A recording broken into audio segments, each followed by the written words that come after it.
আন্দোলনে গুলির নির্দেশ দিয়েছিলেন শেখ হাসিনা, বিবিসির প্রতিবেদন। গণহত্যার দায়ে শুধু শেখ হাসিনা নয়, আওয়ামী লীগের বিচার হওয়া উচিত বললেন মির্জা ফখরুল। বাংলাদেশের অবকাঠামোগত সুবিধা কাজে লাগান ভুটানের রাষ্ট্রদূতকে প্রধান উপদেষ্টা। ফুটবলার ঋতুপর্ণা চাকমার অসুস্থ মায়ের পাশে তারেক রহমান। গোমতী নদীর পানি ঘণ্টায় বাড়ছে 10 সেন্টিমিটার। নতুন মামলায় আনিসুল সালমান আমু সহ গ্রেফতার 9। আগামীকাল এসএসসি পরীক্ষার ফলাফল প্রকাশ। গাজা সংকট অবসানে নেতানিয়াহুর সঙ্গে ট্রাম্পের নতুন বৈঠক। টেক্সাসে ভয়াবহ বন্যার কয়েকদিন পরও 160 জনের অধিক নিখোঁজ। কোচিং কোর্স করতে ভুটান থেকে ঢাকায় সানজিদা। গত বছরে কোটা সংস্কার আন্দোলনের সময় বিক্ষোভকারীদের ওপর গুলি চালানোর নির্দেশ দিয়েছিলেন তৎকালীন প্রধানমন্ত্রী শেখ হাসিনা, এমনটাই দাবি করেছে বিবিসি। সম্প্রতি ফাঁস হওয়া একটি অডিও রেকর্ডিং বিশ্লেষণ করে এই তথ্য জানিয়েছে ব্রিটিশ গণমাধ্যমটি। জুলাই আন্দোলনে গণহত্যার জন্য শুধু শেখ হাসিনা নয়, দলীয়ভাবে আওয়ামী লীগের বিচার হওয়া উচিত বলে মন্তব্য করেছেন বিএনপির মহাসচিব মির্জা ফখরুল ইসলাম আলমগীর। বুধবার হাসপাতালে চিকিৎসাধীন বিএনপি নেতা আব্দুল কুদ্দুসকে দেখে সাংবাদিকদের তিনি কথা বলেন। ভুটানকে বাংলাদেশের সব অবকাঠামোগত সুযোগ সুবিধা কাজে লাগানোর পরামর্শ দিয়েছেন প্রধান উপদেষ্টা ডক্টর মোহাম্মদ ইউনুস। ভুটানের নবনিযুক্ত রাষ্ট্রদূত দাসো কর্মা হামুদর্জি বুধবার রাষ্ট্রীয় অতিথি ভবন যমুনায় সাক্ষাৎ করতে এলে প্রধান উপদেষ্টা কথা বলেন।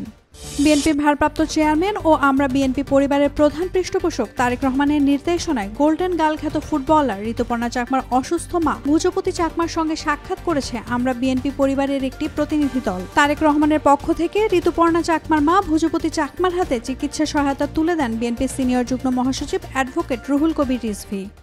গত কয়েকদিনের টানা ভারী বৃষ্টিপাত ও ভারতীয় পাহাড়ি ঢলে গোমতী নদীর পানি প্রতি ঘণ্টায় 10 সেন্টিমিটার করে বাড়ছে। এরই মধ্যে নদীর বাঁধের ভেতর ফসল ও বসতি ডুবতে শুরু করেছে।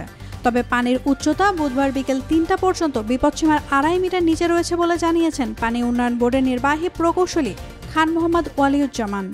জুলাই আন্দোলন কেন্দ্রিক রাজধানীর যাত্রাবাড়ি থানার বিভিন্ন মামলায় সাবেক আইনমন্ত্রী আনিসুল হক, ফ্যাসিস্ট আওয়ামী লীগের সাবেক প্রধানমন্ত্রী শেখ হাসিনার সাবেক বাণিজ্য বিষয়ক উপদেষ্টা সালমান এফ রহমান, সাবেক মন্ত্রী আমির হোসেন আমু, ডক্টর দীপুমণি সহ 8 জনকে গ্রেফতার দেখিয়েছেন আদালত। বুধবার ঢাকা মেট্রোপলিটন ম্যাজিস্ট্রেট মাসুম মিয়ার আদালত এ আদেশ দেন। আগামীকাল বৃহস্পতিবার চলতি বছরে এসএসসি ও সমমানের পরীক্ষার ফলাফল প্রকাশ করা হবে। এবারে এসএসসি ও সমমানের পরীক্ষায় নিয়মিত অনিয়মিত মিলিয়ে মোট পরীক্ষার্থী ছিলেন 19,28,970 জন। 2024 সালের তুলনায় এবার প্রায় 1 লাখ পরীক্ষার্থী কম ছিল। গাজা যুদ্ধের ভয়াবহ সংকট অবসানে চুক্তিতে পৌঁছাতে ইসরায়েলি প্রধানমন্ত্রী বেনিয়ামিন নেতানিয়াহুর উপর চাপ বাড়িয়েছেন মার্কিন প্রেসিডেন্ট ডোনাল্ড ট্রাম্প। এ লক্ষ্যে 24 ঘণ্টার ব্যবধানে দুজনের মধ্যে দ্বিতীয় দফা বৈঠক অনুষ্ঠিত হয়। টেক্সাসে ভয়াবহ বন্যার কয়েকদিন পরও 160 জনের বেশি মানুষ নিখোঁজ রয়েছেন বলে জানা গেছে। টেক্সাস রাজ্যের গভর্নর বলেছেন বন্যায় 109 জন নিহত হয়েছেন এবং নিখোঁজদের সংখ্যা নাটকীয়ভাবে বৃদ্ধি পাচ্ছে।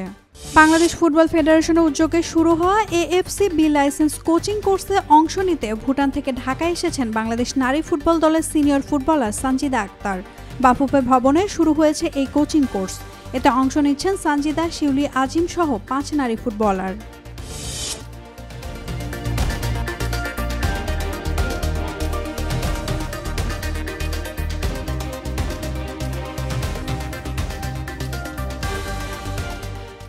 For more updates, follow us on Facebook, subscribe our YouTube channel, get the latest update on www.daily-sun.com.